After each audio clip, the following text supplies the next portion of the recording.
Husband and wives, if you want to have a great marriage, one thing you need to understand is that you need to have the wisdom to know that it's not every comment that you have to react to.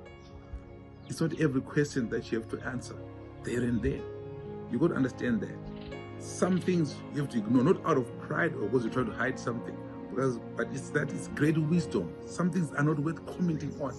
To comment is just to allow yourself to be provoked by your spouse and end up with a nasty argument, can even end up into a fight and disastrous consequences greater than that.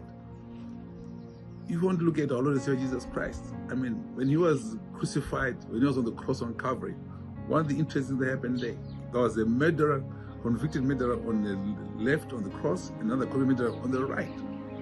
And the one on the left mocked Jesus and said, "You are on the cross here." I'm just paraphrasing. "You're on the cross here. You said you're the Messiah, you said you're the King.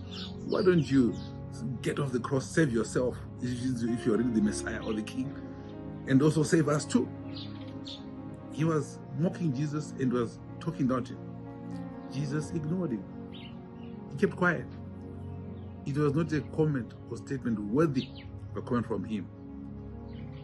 The other convicted murderer on the right side of Jesus actually spoke and said, "Hey, you, my fellow convicted murderer, you and I are guilty."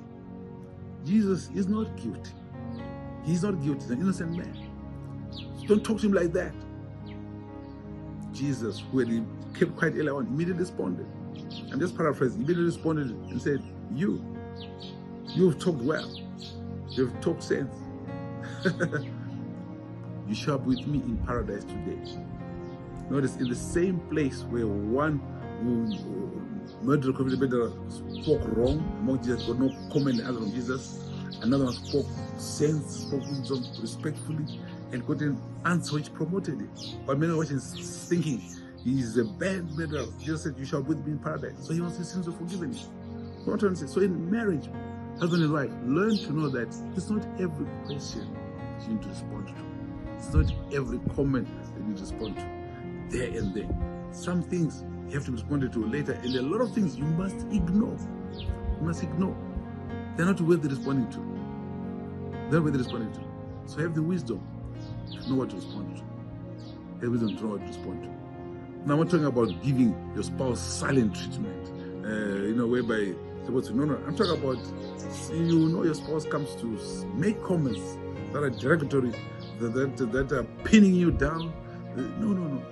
That are not respectful towards you. No. Don't be tempted to respond. Keep quiet. They can't continue talking to themselves. Sorry, they go quiet.